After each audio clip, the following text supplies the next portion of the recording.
Here we are at our request form, and of course the request form is what will trigger the entire process to start. And the request form can be accessed from a number of different locations. It's basically a URL that can live off the company internet or intranet depending on who is filling out the request. So we'll start it with the requester's name, and we'll type in Adam Storch and the email address. And of course, that requester email address is where any information about the request updates will be sent. Our counterparty, we'll put in our counterparty name, counterparty representative. Obviously, these fields are specific to this particular solution, but based on your needs, you will have different fields. And of course, as you can see, you can have drop-down lists, all sorts of controls to make the data entry as simple as possible. These drop-down lists can be managed by the appropriate business users as well as pulled from other systems. Now, as we talked about, the idea is to review a set of documents, so we're going to bring those documents into the system. So let's drag those in. We'll drag in this document for our supporting documents. And of course, we'll drag in this document as a working document. And from here, all I do is hit submit. By hitting submit, it will upload the files and of course, kick off the workflow process.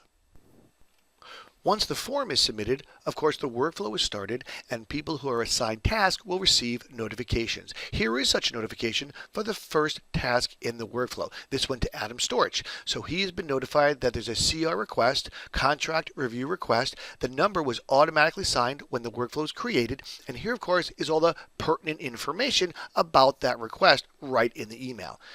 The requester name, counterparty, and so forth. So all that information is provided right there. And of course, down at the bottom, what you have is a link to the folder in Box where these documents are being stored for this particular request. You also have a link to the CR request form. So let's click on that request folder and take a look at the documents that have been sent to us.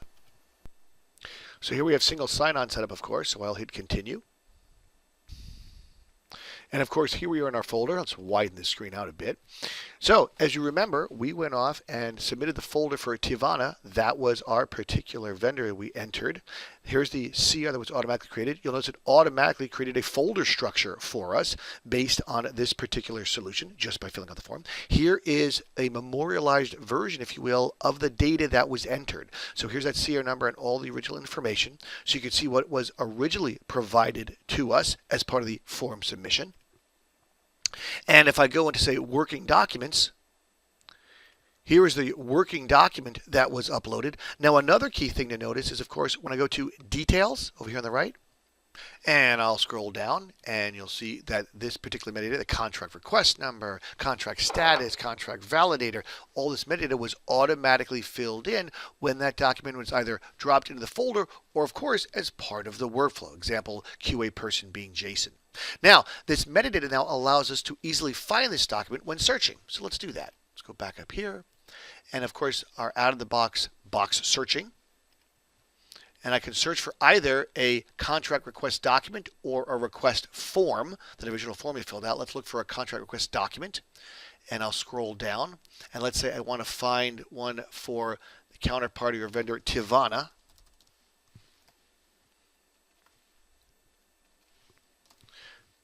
And if I hit search, here's entirely too long a list. Let's make this list a little shorter. Add some more criteria here. As I said, I just want the ones for Jason doing the QA, so I'll just type in here Jason and hit apply. Much better.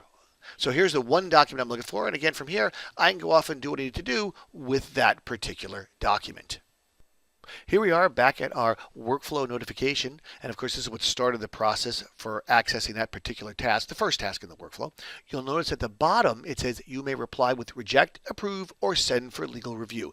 After reviewing the information in the documents, I think we can approve this, so we'll hit reply, and we'll simply type approve, and hit send, and it'll update the workflow accordingly. Now that the workflow has been approved, I can close this. Here's our folder structure for this particular CR. What has happened is the documents that we're working and supporting have been automatically moved to the executed folder.